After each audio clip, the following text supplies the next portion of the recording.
Saat Kalila mendengar suara sepatu kulit Trevin menjejak tangga, jantungnya berdetak kencang di dadanya, seolah-olah setiap langkahnya menghantam langsung ke jantungnya. Saat ini, apapun yang dikatakannya, Trevin tidak akan mempercayainya. Dia akan menganggapnya hanya sebagai alasan belaka. Trevin sedang marah, dan dia tidak akan mendengarkan apapun yang Kalila katakan.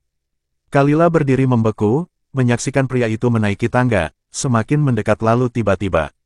Wajah Kalila berubah drastis, ketakutan menyeruak dalam hatinya. Berbagai kemungkinan tentang apa yang mungkin Trevin lakukan padanya berkelebat di pikirannya. Kalila tidak tahu kapan tepatnya dia bergerak, tapi tubuhnya secara refleks berbalik dan berlari. Dia berlari ke kamarnya seperti seseorang yang melarikan diri demi menyelamatkan diri. Begitu sampai, dia segera masuk dan mengunci pintu, tubuhnya menggigil, bersandar pada daun pintu yang dingin. Napasnya memburu. Kalila berusaha mengatur ritme dadanya yang naik turun dengan cepat, sementara jantungnya berdebar begitu keras seolah-olah akan meledak. Kalila, buka pintunya, suara Trevin terdengar dari luar, rendah dan dingin. Kalila menutup matanya erat-erat. Suara itu terasa seperti panggilan dari neraka. Trevin, kalau aku bilang bukan aku yang mendorong Soraya, tapi dia melakukannya sendiri, apakah kau akan percaya padaku? Katanya dengan suara gemetar. Trevin tertawa sinis. Soraya jatuh dari tangga sendirian. Nada bicaranya penuh ejekan. Seolah-olah dia baru saja mendengar lelucon paling menggelikan di dunia. Kau pikir dia sekejam itu? Dia tidak sepertimu, cibirnya, suaranya semakin dingin. Trevin menggedor pintu keras, membuat Kalila semakin menciut ketakutan. Beginilah cara manusia terjebak dalam pemikiran mereka sendiri. Sekali mereka percaya sesuatu, tidak peduli apa yang dikatakan orang lain, mereka tidak akan mengubah pendapat mereka. Begitu pula dengan Trevin saat ini. Soraya selalu terlihat lembut, perhatian, dan baik hati di matanya, sementara Kalila terlihat kejam, egois, dan sombong. Aku benar-benar tidak melakukannya, Kalila bergumam lirih.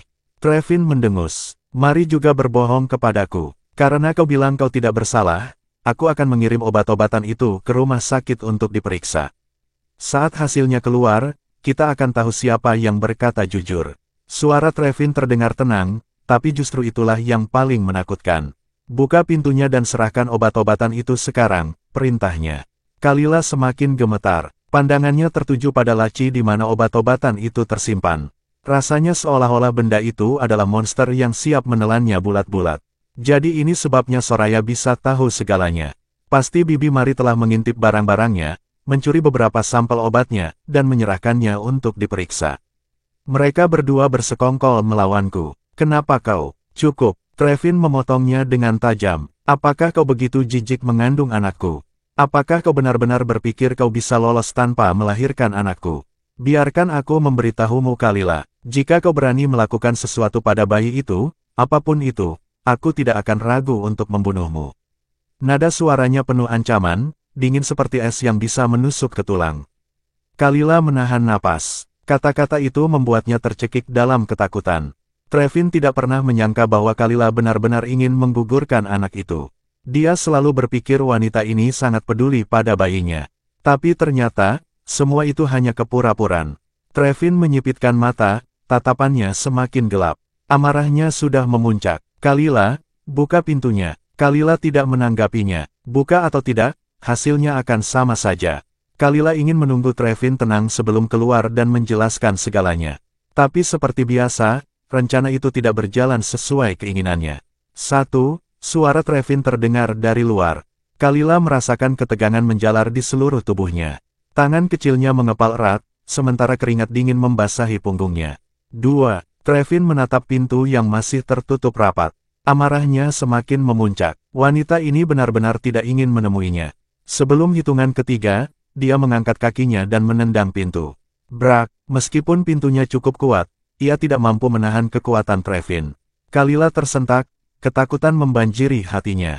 Matanya panik mencari cara untuk menghalangi pria itu masuk. Pandangan Kalila tertuju pada meja di dekatnya. Dengan cepat, dia bergegas ke sana, berusaha mendorongnya ke pintu. Namun sebelum sempat melakukannya, brak, pintu sudah terbuka lebar. Trevin masuk dengan langkah mantap. Kalila dengan cepat melangkah mundur, mencari sudut ruangan untuk bersembunyi. Seluruh tubuhnya menggigil, matanya dipenuhi ketakutan. Trevin berdiri tegak, mengamati wanita yang berjongkok ketakutan di sudut kamar. Ia menarik napas dalam-dalam, berusaha menahan amarah yang membakar hatinya. Lalu ia berjalan ke sebuah kursi, menariknya, dan duduk. Dengan tenang, Trevin mengeluarkan sebatang rokok dari sakunya, menyalakannya, dan mulai menghisapnya dalam-dalam. Asap putih kebiruan memenuhi udara. Tatapannya gelap dan tajam. Ruangan itu begitu sunyi hingga suara bara rokok yang menyala pun terdengar begitu jelas.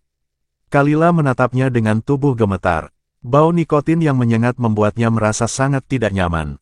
Abu rokok jatuh perlahan ke lantai, membentuk tumpukan kecil di depannya. Leher Kalila terasa tercekik. Napasnya semakin berat. Sebelumnya, dia memang pernah melihat sisi Trevin yang mengerikan ini. Tapi dia belum pernah menjadi orang yang harus menanggung dampaknya secara langsung. Kalila mencoba menenangkan diri, berusaha keras menghentikan tubuhnya agar tidak gemetar. Dia tahu, ketakutannya hanya akan memberi Trevin lebih banyak alasan untuk menekannya. Angkat kepalamu, perintah Trevin. Kalila menggigil, tapi tidak berani bergerak. Mata Trevin menyipit, sedikit kedinginan terpancar dalam sorot matanya. Apakah kau butuh bantuanku? Katanya dengan nada rendah, dingin, dan penuh ancaman. Kalila mengangkat kepalanya dengan kaku. Matanya merah dipenuhi air mata yang belum jatuh. Trevin mencibir melihat keadaannya yang menyedihkan. Dia melempar rokok ke lantai, lalu mengulurkan tangan dan mencubit dagu Kalila. Apakah kau selalu berpura-pura menyedihkan di depanku, sementara di belakangku kau memperlakukan semua orang dengan kejam? Tanyanya dengan nada dingin, alisnya sedikit terangkat. Bukan aku yang mendorong Soraya. Dia jatuh sendiri, ucap Kalila dengan suara lembut, tatapannya penuh permohonan. Cengkeraman Trevin semakin kuat, seolah ingin menghancurkan dagunya. Kalila tersentak kesakitan. Mengapa Trevin sama sekali tidak mau mempercayainya? Semua rasa sakit dan kesedihan yang selama ini ia pendam bercampur dengan tubuhnya yang semakin lemah. Itu membuatnya merasa putus asa. Apakah kau ingin membunuh anak itu? Trevin bertanya, menatapnya tajam. Apakah ada obat di antara yang kau minum yang bisa membunuh bayi itu? Lanjutnya, jari-jarinya semakin mengencang di dagu Kalila. Amarah Kalila langsung tersulut. Kenapa Trevin begitu yakin bahwa dia ingin membunuh anak ini? Ya, dulu dia memang setuju untuk menggugurkan kandungannya. Tapi hingga saat ini, dia belum pernah meminum satu pil pun yang memiliki efek seperti itu. Bahkan dia ragu-ragu dan berjuang dengan keputusannya meskipun itu bisa mengorbankan nyawanya sendiri. Jadi bagaimana mungkin Trevin berpikir bahwa dia dengan mudah bisa membunuh anaknya sendiri? Bukankah bayi ini juga darah dagingnya? Selama ini Kalila selalu percaya pada Trevin. Dia telah berusaha sebaik mungkin untuk jujur padanya, bahkan ketika Trevin meragukan dirinya dan memperlakukannya dengan buruk. Kalila menahan semua rasa sakitnya dalam diam. Tubuhnya sudah mencapai batas kemampuannya. Namun dia tetap ingin mengatakan yang sebenarnya kepada Trevin. Saat menyadari hal itu, senyum suram muncul di bibirnya. Ya, aku tidak menginginkan anak ini. Aku tidak ingin dia terlahir seperti aku, tanpa kasih sayang kedua orang tua. Aku tidak ingin dia ditelantarkan begitu saja, ucap Kalila. Trevin tercengang. Dia tidak pernah menyangka Kalila akan berpikir seperti itu. Kalila tertawa, air matanya jatuh, membasahi tangan Trevin. Trevin, jangan pernah berpikir aku masih mencintaimu. Aku tahu kau juga tidak mencintaiku. Jadi lebih baik anak ini tidak dilahirkan. Soraya wanita yang dicintainya, pasti tidak akan memperlakukan anak ini dengan baik. Jadi bagaimana Trevin bisa memperlakukannya dengan baik? Kalila tidak bisa melahirkan anak ini dengan egois, mengetahui bahwa yang menanti anaknya hanyalah penderitaan dan rasa sakit. Dia tahu, dia tidak akan bisa melindunginya. Trevin tiba-tiba tidak ingin mendengar lebih lanjut. Namun Kalila tidak ingin diam lagi. Karena kelahirannya adalah sebuah kesalahan, mengapa dia harus lahir? Suara Kalila semakin bergetar. Jika kau sangat menginginkan seorang anak, mengapa kau tidak memintanya dari Soraya? Jika kau menikahinya, aku pasti akan memberi angpau besar.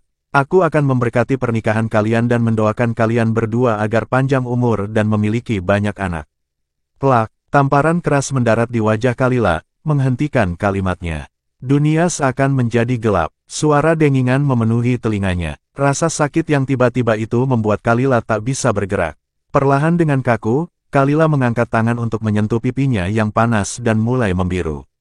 Kalila menertawakan dirinya sendiri. Tangan Trevin membeku di udara. Dia baru saja menamparnya. Selama ini, meskipun mereka selalu berdebat, dia tidak pernah mengangkat tangan pada Kalila.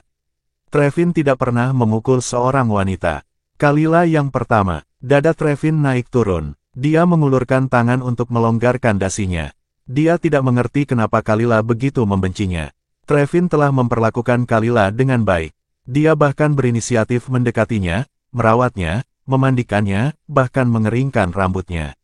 Dia belum pernah melakukan hal seperti itu untuk siapapun sebelumnya. Namun mengapa Kalila begitu acuh tak acuh? Mengapa dia bahkan tidak menyukai anak dalam kandungannya? Apakah dia begitu membencinya sekarang? Sikap Kalila melukai harga dirinya. Jelas sekali dia sangat menyukainya. Dia sangat peduli padanya dan anak dalam kandungannya. Jika kau benar-benar tidak menginginkan anak ini, maka lakukan sesukamu. Trevin menarik napas dalam-dalam, mencoba menenangkan emosinya. Suara dingin itu menusuk hati Kalila. Ketakutan yang semula menyelimuti hati Kalila berubah menjadi rasa sakit yang menusuk. Tidak, bukan ini yang Kalila inginkan. Saat itu, Kalila tidak peduli dengan apapun lagi. Dia ingin mengatakan yang sebenarnya kepada Trevin. Trevin, aku sebenarnya. Namun sebelum dia sempat menyelesaikan kalimatnya, Trevin sudah bangkit dan pergi. Tanpa menoleh, tanpa memberi kesempatan. Kalila segera berdiri mengejarnya, namun tepat saat dia hendak menuruni tangga, kakinya terpeleset. Tubuhnya terhempas, berguling tak terkendali menuruni anak tangga. Ah, jeritan melengking memenuhi ruangan. Tubuhnya menghantam lantai dengan keras. Kepalanya terbentur lantai dingin di dasar tangga. Dalam pandangan yang semakin kabur, dia melihat punggung Trevin yang semakin menjauh. Trevin, jika itu kau, apakah kau masih menginginkan anak ini? Atau apakah hidupku sama sekali tidak berarti bagimu? Apakah kau benar-benar mencintai anak ini, atau tidak? Perut Kalila mulai kram. Rasa sakit yang luar biasa menjalar ke seluruh tubuhnya. Organ dalamnya terasa seperti bergeser, seakan tercabik-cabik dari dalam. Kalila menggigil hebat. Saat dia berusaha bernapas, tenggorokannya tersumbat. Lalu, darah mengalir keluar dari bibirnya. Awalnya, Kalila sudah tahu bahwa dirinya akan mati. Dan dia telah menerima itu. Tapi kenapa sekarang dia merasa begitu patah hati? Ini anaknya, anak pertamanya. Dia tidak ingin kehilangannya. Tidak, dia sangat menginginkan bayi ini. Dia ingin hidup. Dia ingin merasakan bagaimana menjadi seorang ibu. Dia ingin melihat senyuman anaknya. Langkah pertamanya, tawanya, dia tidak ingin melewatkan semua itu. Kau sudah menjadi serakah, Kalila mengejek dirinya sendiri dalam hati. Brak, suara keras itu menyadarkan Trevin. Dia berbalik dan melihat sosok yang tergeletak di lantai.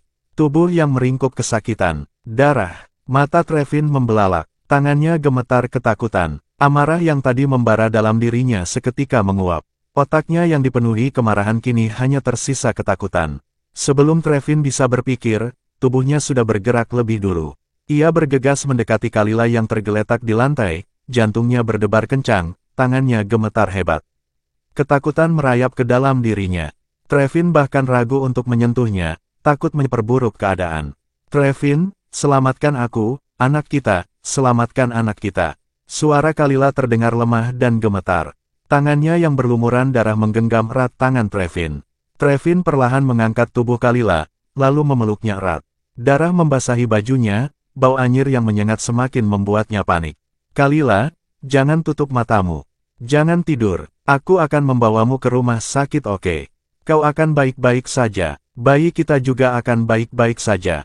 Jangan takut. Trevin berusaha terdengar tenang, meskipun suaranya bergetar. Ia merogoh saku dengan cepat dan mengeluarkan ponselnya untuk meminta bantuan. Sementara itu, Kalila merasa tubuhnya semakin ringan. Sensasi dingin menjalar di sekujur tubuhnya, matanya perlahan berkedip, semakin sulit untuk tetap terbuka. Pendengarannya mulai memudar, suara-suara di sekitarnya terdengar sayup. Ia begitu lelah, begitu mengantuk. Dalam keadaan setengah sadar, Kalila melihat bayangan seorang anak laki-laki berdiri di hadapannya, memegang permen manisan. Trevin segera membopong Kalila keluar rumah, membawanya ke mobil. Dengan hati-hati, ia membaringkannya di kursi belakang sebelum buru-buru masuk ke kursi pengemudi. Saat memasukkan kunci dan menyalakan mesin, tangannya masih gemetar. Ia menarik napas dalam-dalam, mencoba menenangkan diri. Kalila membutuhkannya. Bayi mereka juga membutuhkannya. Ia tidak bisa kehilangan mereka. Dengan rahang mengeras, Trevin menginjak pedal gas dalam-dalam, menerobos lampu merah sepanjang jalan menuju rumah sakit. Sesekali ia melirik kaca spion, melihat Kalila yang terbaring lemah di belakang. Wajahnya semakin pucat, begitu pucat hingga tampak tak bernyawa. Trevin menggertakkan gigi, matanya memerah karena marah dan takut. Kalila, apa yang kau sembunyikan dariku? Suara kerasnya menggema di dalam mobil. Tangan yang mencengkeram kemudi semakin erat hingga buku-buku jarinya memutih. Baru kali ini ia benar-benar merasakan apa itu ketakutan. Trevin takut kehilangan Kalila, takut kehilangan anaknya. Kalau saja ia bisa kembali ke masa lalu, ia tidak akan pernah meninggalkannya. Di villa, keadaan tampak berantakan. Bercak-bercak darah masih terlihat di tangga. Soraya duduk di sofa dengan ekspresi penuh kemenangan. Kasihan sekali, hanya 3 atau 4 anak tangga, tapi melihat banyaknya darah di lantai, ia tahu bahwa Kalila mungkin tidak akan bisa mempertahankan bayi haram itu. Nona Hook, apa yang harus saya lakukan sekarang? Tanya Bibi Mari dengan nada takut. Soraya menahan tawa kecilnya. Ia melirik tangga yang masih berlumuran darah, lalu menghirup udara dalam-dalam sebelum mengalihkan pandangannya ke arah jendela. Bersihkan lantai, buka jendela agar udara masuk. Bau darah ini membuatku mual, katanya santai. Bibi Mari masih ragu-ragu. Tapi jika Tuan Hun, jangan khawatir. Trevin sangat percaya padaku. Bahkan jika sesuatu yang serius terjadi pada Kalila, dia tidak akan pernah meragukanku. Bibi Mari akhirnya menghela napas dan segera pergi mengambil perlengkapan untuk membersihkan. Wajah Soraya perlahan berubah. Senyum manisnya berganti dengan tatapan dingin dan penuh kebencian. Akan sangat menarik jika ternyata bayi yang dikandung Kalila bukan anak Trevin. Tapi jika bayi itu memang milik Trevin, maka, ia hanya perlu menyalahkan takdir. Semua sudah berjalan sesuai rencananya. Kalila pantas mendapatkannya. Di rumah sakit, Trevin mengikuti dokter yang membawa Kalila dengan tandu. Ia bergegas mengejar mereka, matanya tidak lepas dari sosok lemah di atas ranjang dorong. Kalila dipasangi masker oksigen, wajahnya lebih pucat dari sebelumnya. Seperti boneka porselen yang bisa pecah kapan saja. Kalila membuka matanya dengan susah payah. Ia mendengar suara yang familiar, lalu menatap dokter yang mengenakan pakaian operasi. Meskipun pandangannya kabur, butuh beberapa saat baginya untuk mengenali pria itu, Heston. Dengan lemah, Kalila meraih tangan dokter tersebut. Tolong, selamatkan anakku. Suaranya bergetar hampir tak terdengar. Dokter itu mengerutkan kening, tampak bingung. Mereka sudah sepakat untuk menggugurkan bayi itu dalam 2 minggu ke depan. Ia tidak akan menyarankan Kalila untuk mempertahankannya, terutama dalam kondisi sekritis ini. Kondisimu sangat buruk sekarang. Kenapa kau tidak? Selamatkan anakku, selamatkan anakku. Kalila memohon, suaranya semakin melemah. Kalila terbaring di ranjang dengan napas tersengal-sengal. Wajahnya semakin pucat, dan rasa sakit menjalar ke seluruh tubuhnya. Tidak hanya rasa sakit fisik, tapi juga luka di hatinya. Jika bayi ini mati, Kalila tahu dirinya tidak akan sanggup untuk bertahan hidup. Ia tidak bisa membayangkan hidup tanpa anaknya. Bayi ini harus hidup.